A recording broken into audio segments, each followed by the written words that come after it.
Bible एक वर्ष में। नमस्कार, आप सबका बाइबल एक वर्ष में स्वागत है। आप सब ने जो कदम उठाया है प्रभु के वचन सुनने के लिए, यह हमारे जीवन के अंधेरों को दूर करेंगे और हमें प्रभु के प्रकाश में चलाएंगे। आज हम रोमियो के नाम संत पौलुस के पत्र का 3 अध्याय, तोबित के ग्रंथ का अध्याय 13, यूदित के ग्रंथ का अध्याय 12 और स्रोत ग्रंथ का स्रोत 19 सुनेंगे। प्रभु का वचन सुनने से पहले आइए हम ईश्वर से प्रार्थना करें। हे प्रभु, हम आपका वचन सुनने वाले हैं। हमारे मन की आंखें खोलें और हमें आध्यात्मिक प्रज्ञा दें ताकि हम आपको जान सकें और आपके वचन के अनुसार अपना जीवन जिए। यह हम मांगते हैं आपसे प्रभु यीशु के नाम, आमीन। रोमियो के नाम संत पौलुस का पत्र अध्याय 3। यहूदी और गैर यहूदी दोनों पाप के अधीन, तो दूसरों की अपेक्षा यहूदी को अधिक क्या मिला और खतने से क्या लाभ? हर प्रकार से बहुत कुछ। सर्वप्रथम यहूदियों को ईश्वर की वाणी सुनाई गई है। यदि यहूदियों में कुछ अविश्वासी निकले तो क्या हुआ? क्या उनका अविश्वास ईश्वर की सत्य प्रतिज्ञता नष्ट कर देगा? कभी नहीं। भले ही प्रत्येक मनुष्य झूठा निकल जाए, किंतु ईश्वर सत्य प्रतिज्ञ है। जैसा कि लिखा है, तेरे निर्णय सही प्रमाणित होंगे और उनकी जांच होने पर तू विजयी होगा। यदि हमारा अन्याय ईश्वर की न्याय प्रतिज्ञता प्रदर्शित करता है तो मैं यह मानवीय तर्क के अनुसार कह रहा हूं, क्या ईश्वर अन्याय नहीं करता जब वह हमें दंड देता है? कभी नहीं। यदि ईश्वर अन्यायी होता तो वह संसार का न्याय कैसे कर सकता? यदि मेरी असत्यवादिता ईश्वर की सत्य प्रतिज्ञता और उसकी महिमा को बढ़ावा देती है तो पापी की तरह मेरा न्याय क्यों किया जाता है? यदि ऐसी बात है तो हम बुराई क्यों न करें जिससे भलाई उत्पन्न हो? कुछ लोगों के अनुसार जो मुझे बदनाम करना चाहते हैं, मेरी शिक्षा यही है, ऐसे लोग दंडाज्ञा के योग्य हैं। तो क्या हम यहूदियों की कोई श्रेष्ठता नहीं? एकदम नहीं। हम इसका उल्लेख कर चुके हैं कि सब, चाहे यहूदी हो या यूनानी, पाप के अधीन है। जैसा कि लिखा है, कोई भी धार्मिक नहीं रहा, एक भी नहीं, कोई भी समझदार नहीं, ईश्वर की खोज में लगा रहने वाला कोई नहीं। सभी भटक गए, सब समान रूप से भ्रष्ट हो गए हैं। कोई भी भलाई नहीं करता, एक भी नहीं। उनका गला खुली हुई कब्र है, उनकी वाणी में छल कपट और उनके होठों के तले सांप का विष है। उनका मुंह अभिशाप और कटुता से भरा है। उनके पैर रक्तपात करने दौड़ते हैं। उनके मार्ग में विनाश है और विपत्ति। वे शांति का मार्ग नहीं जानते और ईश्वर की श्रद्धा उनकी आंखों के सामने नहीं रहती। हम जानते हैं कि संहिता जो कुछ कहती है वह उन लोगों से कहती है जो संहिता के अधीन है। इस प्रकार कोई कुछ नहीं कर सकता और ईश्वर के सामने समस्त संसार दंड के योग्य माना जाता है, क्योंकि संहिता के कर्म कांड द्वारा कोई भी मनुष्य ईश्वर के सामने धार्मिक नहीं माना जाएगा। संहिता केवल पाप का ज्ञान कराती है। विश्वास द्वारा पाप मुक्ति। ईश्वर का मुक्ति विधान, जिसके विषय में मूसा की संहिता और नबियों ने साक्ष्य दिया था, अब संहिता के स्वतंत्र रूप में प्रकट किया गया है। यह मुक्ति ईसा मसीह में विश्वास करने से प्राप्त होती है। अब भेदभाव नहीं रहा। यह मुक्ति उन सब के लिए है जो विश्वास करते हैं, क्योंकि सब ने पाप किया और सब ईश्वर की महिमा से वंचित किए गए। ईश्वर की कृपा से सबको मुफ्त में पाप मुक्ति का वरदान मिला है, क्योंकि ईसा मसीह ने सबका उद्धार किया है। ईश्वर ने चाहा कि ईसा अपना रक्त बहाकर पाप का प्रायश्चित करे और हम विश्वास द्वारा उसका फल प्राप्त करें। ईश्वर ने इस प्रकार अपनी न्यायप्रियता का प्रमाण दिया, क्योंकि उसने अपनी सहनशीलता के अनुरूप पिछले युगों के पापों को अनदेखा कर दिया था। उसने इस युग में अपनी न्यायप्रियता का प्रमाण देना चाहा, जिससे यह स्पष्ट हो जाए कि वह स्वयं पवित्र है और उन सब को पाप मुक्त करता है जो ईसा में विश्वास करते हैं। इसलिए किसी को अपने पर गर्व करने का अधिकार नहीं रहा। किस विधान के कारण यह अधिकार जाता रहा? यह कर्म कांड के विधान के कारण नहीं, बल्कि विश्वास के विधान के कारण हुआ। क्योंकि हम मानते हैं कि मनुष्य संहिता के कर्म कांड द्वारा नहीं, बल्कि विश्वास द्वारा पाप मुक्त होता है। क्या ईश्वर केवल यहूदियों का ईश्वर है? क्या वह गैर यहूदियों का ईश्वर नहीं? वह निश्चय ही गैर यहूदियों का भी ईश्वर है, क्योंकि केवल एक ही ईश्वर है जो खतने वालों को विश्वास द्वारा पाप मुक्त करेगा और उसी विश्वास द्वारा बेखतना लोगों को भी। तो क्या हम अपने विश्वास द्वारा संहिता को रद्द करते हैं? उल्टे हम संहिता की पुष्टि करते हैं। तोबित का ग्रंथ अध्याय 13। तोबित का स्तुतिगान। तोबित ने आनंद विभोर होकर यह प्रार्थना लिखी। उसने कहा, जीवंत ईश्वर सदा सर्वदा धन्य है, उसका राज्य धन्य है। वह दंड देता और दया करता है, वह अधोलोक में उतारता और फिर महागर्त से निकालता है। उसके हाथ से कोई नहीं बचता। इज़राइल के पुत्रों, राष्ट्रों में उसका स्तुतिगान करो, क्योंकि उसने तुम लोगों को उनमें निर्वासित किया है। उसने वहां अपनी महत्ता दिखाई है। समस्त प्राणियों के सामने उसकी स्तुति करो, क्योंकि वह हमारा प्रभु है, हमारा ईश्वर और हमारा पिता। वह सदा सर्वदा ईश्वर है। वह तुम्हारे अधर्म के कारण तुमको दंड देता है, किंतु वह तुम सब पर दया करेगा और तुमको उन सब राष्ट्रों से निकालेगा जिनमें तुम निर्वासित किए गए हो। यदि तुम सारे हृदय और सारी आत्मा से उसके पास लौट जाओगे और उसके सामने सत्य के मार्ग पर चलोगे, तो वह तुम्हारे पास लौटेगा और फिर तुमसे अपना मुख नहीं छुपाएगा। देखो, उसने तुम्हारे लिए क्या किया, और ऊंचे स्वर से उसकी स्तुति करो। न्याय के प्रभु को धन्य कहो और युग युगों के राजा का स्तुतिगान करो। जिस देश में निर्वासित हो, वहां मैं उसकी स्तुति करता हूँ। मैं एक पापी राष्ट्र के सामने उसका सामर्थ्य और उसकी महिमा प्रकट करता हूँ। पापियों, प्रभु के पास लौटो और उसके सामने धर्माचरण करो। क्या जाने वह तुम पर प्रसन्न हो जाए और तुम पर दया करे। मैं स्वर्ग के राजा का स्तुतिगान करता हूँ और उसके कारण जीवन भर आनंद मनाता हूँ। प्रभु के सब कृपा पात्रों, प्रभु को धन्य कहो और उसकी महिमा का बखान रखो।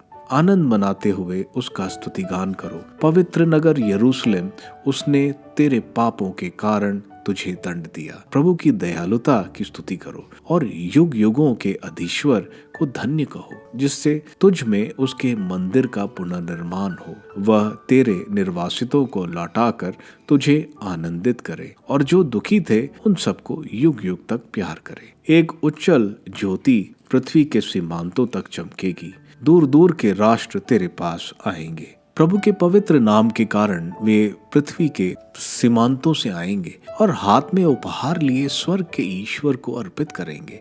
सब पीढ़ियां तुझ में आनंद मनाएंगे और तुझे युग युग तक प्रभु की कृपा पात्र कहेंगे। वे सभी शपित हो जो तेरी निंदा करेंगे। वे सभी शपित हो जो तेरा विनाश करते और तेरी चार दीवारी तोड़ते हैं, जो तेरी मीनारे गिराते और तेरे घर जलाते हैं। धन्य है वे सभी जो तुझ पर सदा श्रद्धा रखते हैं। तू धर्मियों के पुत्रों के कारण आनंद मनाएगा, क्योंकि तुझ में सभी एकत्र होंगे और शाश्वत ईश्वर को धन्य कहेंगे। धन्य है जो तुझे प्यार करते हैं। धन्य है वे जो तेरी शांति के कारण आनंद मनाते हैं। वे सब मनुष्य धन्य है जो तेरे विपत्ति के कारण शोक मनाते हैं, क्योंकि वह तेरी सुख शांति देखकर सदा के लिए आनंद मनाते हैं। मेरी आत्मा राजाधिराज प्रभु को धन्य कहो, क्योंकि यरूशलेम नगर में सदा के लिए उसके मंदिर का निर्माण किया जाएगा। यदि मेरा वंशज भविष्य में तेरी महिमा देखेगा और स्वर्ग के राजा का स्तुतिगान करेगा, तो मैं अपने को सौभाग्यशाली मानूंगा। यरूशलेम, तेरे फाटक नीलम और मरकट से, और तेरी सब दीवारें बहुमूल्य मणियों से सुशोभित होंगी। यरूशलेम की मीनारें स्वर्ण से और उसके प्राचीर शुद्ध सोने से निर्मित किए जाएंगे। यरूशलेम के चौकों में मणिक और ओफीर की मणियां जड़ी जाएंगी। यरूशलेम के फाटक आनंद के गीत गाएंगे और उसके सभी निवासी बोल उठेंगे, हालेलुया। धन्य है इज़राइल का ईश्वर और धन्य है वे जो उसके परम पावन नाम की स्तुति करते, अभी और अनंत काल तक। यहाँ तक टोबित का स्तुति गान।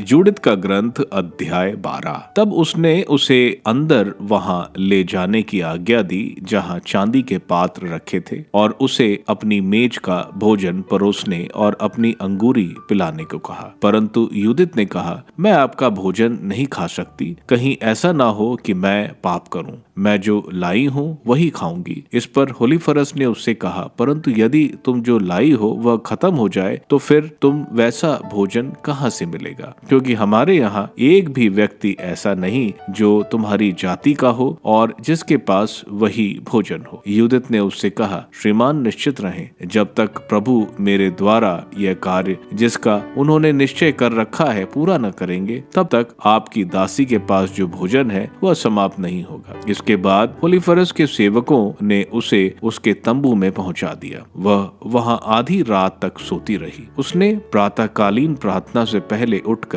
होलीफरस से कहलवाया था, श्रीमान आज्ञा दें कि आपकी दासी प्रार्थना करने बाहर जा सके। अतः होलीफरस ने पहरेदारों को आज्ञा दी थी कि वे उसे न रोके। इस प्रकार वह 3 दिन तक पड़ाव में रही। वह रोज रात बेतुलिया की घाटी जाती और पड़ाव के जल स्रोत में स्नान करती। स्नान करने के बाद वह प्रभु इज़राइल के ईश्वर से प्रार्थना करती कि वह उसकी जाति के लोगों के उद्धार के लिए उसका उद्देश्य सफल करे। इसके बाद वह लौट आती और शुद्ध होकर तंबू में रहती, जहां संध्या काल उसके लिए भोजन लाया जाता। होलीफरस की दावत। चौथे दिन होलीफरस ने अपने सेवकों को एक भोज दिया। उसमें एक भी उच्च अधिकारी को नहीं बुलाया गया। उसने अपनी सारी संपत्ति को देख रेख करने वाले कंचुकी बगोवास से कहा, जाओ और उस इब्रानी स्त्री को जो तुम्हारी निगरानी में है हमारे पास आने और हमारे साथ खाने पीने को राजी करो।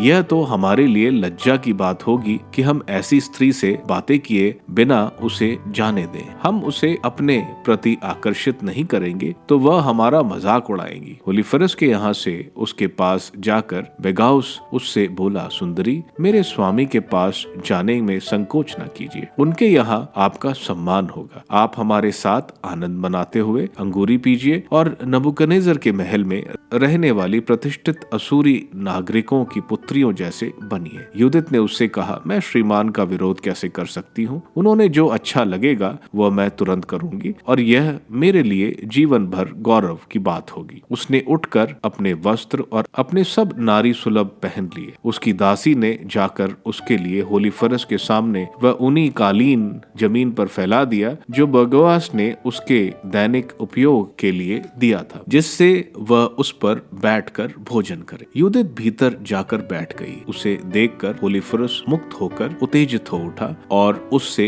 सत्संग करने का प्रबल कामना करने लगा, क्योंकि उसने जब से उसे देखा था तब से वह उसे भ्रष्ट करने का अवसर देख रहा था। होलीफरस ने उससे कहा, पियो और हमारे साथ आनंद मनाओ। यूदित ने कहा, श्रीमान, मैं जरूर पीऊंगी, क्योंकि जन्म के बाद मुझे किसी भी दिन आज की तरह सम्मान नहीं मिला। तब होलीफरस के सामने उसने वह खाया पिया जो उसकी सेवकों ने उसके लिए तैयार किया था। होलीफरस उसके कारण बहुत प्रसन्न था। उसने बहुत अधिक मदिरा पी, इतनी अधिक जितनी उसने जन्म में आज तक किसी भी दिन नहीं पी थी। स्तोत्र ग्रंथ, स्तोत्र 19। ईश्वर का अस्तित्व बोध। संगीत निर्देशक के लिए एक स्रोत दाऊद का। आकाश ईश्वर की महिमा बखानता है, तारा मंडल उसका सामर्थ्य प्रकट करता है। दिन दिन को उसकी कहानी सुनाता है और रात रात को उसे बताती है। ना तो कोई वाणी सुनाई देती है, ना कोई शब्द और ना कोई स्वर, फिर भी उसकी गूंज संसार भर में फैल जाती है और पृथ्वी के सीमांतों तक उसकी ध्वनि। प्रभु ने आकाश में सूर्य के लिए एक तंबू खड़ा किया है। वह उससे इस तरह प्रकट होता है जिस तरह वह विवाह मंडप से निकलता है। सूर्य उत्साह के साथ शूरवीर की तरह अपनी दौड़ पूरी करने जाता है। वह आकाश के एक छोर से उदित होकर दूसरे छोर तक अपनी परिक्रमा पूरी करता है। ऐसा कुछ नहीं है जो उसके ताप से अछूता रहे। प्रभु का नियम सर्वोत्तम है। वह आत्मा में नवजीवन का संचार करता है। प्रभु की शिक्षा विश्वसनीय है। वह अज्ञानियों को समझदार बनाती है। प्रभु के उपदेश सीधे साधे हैं। वह हृदय को आनंदित करते हैं। प्रभु की आज्ञाएं स्पष्ट हैं। वह आंखों की ज्योति प्रदान करते हैं। प्रभु की वाणी परिशुद्ध है। वह अनंत काल तक बनी रहती है। प्रभु के निर्णय सही हैं। वह सब के सब न्याय संगत है। वह सोने से अधिक वांछनीय है, परिकृष्ट सोने से भी अधिक वांछनीय। वे मधु से भी अधिक मधुर है, छत्ते से टपकने वाले मधु से भी अधिक मधुर। तेरा सेवक उन्हें हृदयगम कर लेता है। उनके पालन से बहुत लाभ होता है। फिर भी कौन अपनी सभी त्रुटियां जानता है। अज्ञात पापों से मुझे मुक्त कर। अपनी संतान को घमंड से बचाए रखने की कृपा कर। उसका मुझ पर अधिकार नहीं हो पाए। तब मैं निरपराध होऊंगा और भारी पाप से निर्दोष। प्रभु, तू मेरी चट्टान और मुक्तिदाता है। मेरे मुख में जो शब्द निकलते हैं और मेरे मन में जो विचार उठते हैं, वे सब के सब तुझे प्रिय लगे। रोमियो के नाम संत पौलुस के पत्र का अध्याय 3 में संत पौलुस पूछ रहे हैं, क्या यहूदियों को कोई फायदा है? जरूर है, क्योंकि यहूदियों को टोरा मिला हुआ है और यह सही पूजा अर्चना और मार्ग पर चल सकते हैं। दूसरा, मसीह भी यहूदियों से आए हैं। आगे संत पौलुस एक तर्क बोल रहे हैं। क्या हमारा गलत करना ईश्वर को सही दिखता है? बिल्कुल नहीं। तो क्या ईश्वर गलत करते हैं जब वो हमारा न्याय करते हैं? बिल्कुल नहीं। ईश्वर निष्पक्ष है। संत पौलुस आगे बता रहे हैं कि सब पाप में है, चाहे वह यहूदी हो या अन्य जाति। वह यह दशा स्रोत ग्रंथ और ईसाइस के ग्रंथ के वचन से बोल रहे हैं कि सब ने पाप किया है और ईश्वर की ग्लोरी या वैभव से नीचे पाए गए हैं। ईश्वर द्वारा दिए नियम तो हैं, लेकिन वे सिर्फ इंसान के पाप ही दिखाते हैं। वह उसका कोई सोल्यूशन नहीं देते। इसके बाद संत पौलुस आगे बोल रहे हैं कि ऐसी दिशा में एक ही चीज है, हमें प्रभु यीशु में विश्वास दोष मुक्त यानी पाप मुक्त दिलाता है, जो प्रभु यीशु ने क्रूस पर अपना खून बहाकर बचाया। प्रभु का खून पापों को धो डालता है। जैसे यौम किपुर के दिन मुख्य पुरोहित बलि के रक्त को मर्सी सीट पर छिड़कते हैं और इज़राइल के पापों की माफी मांगते हैं, उसी तरह प्रभु यीशु हमारी मर्सी सीट है।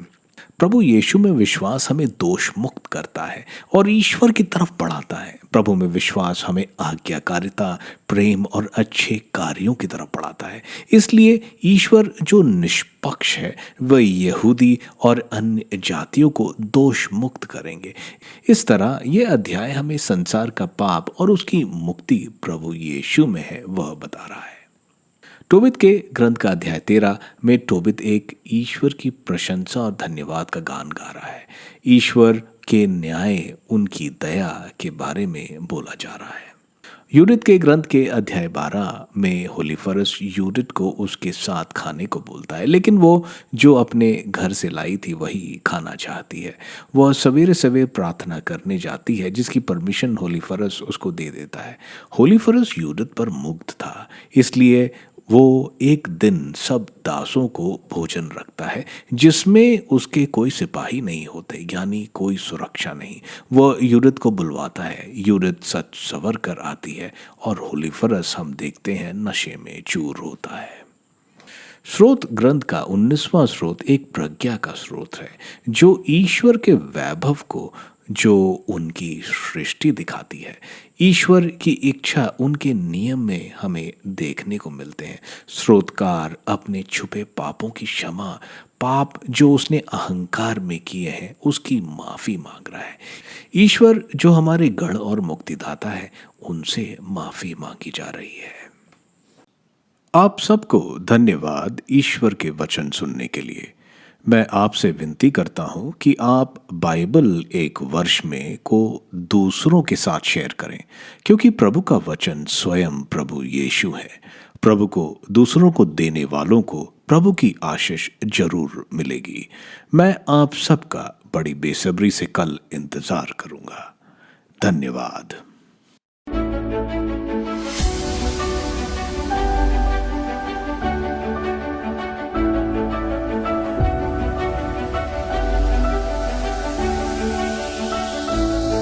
बाइबल एक वर्ष में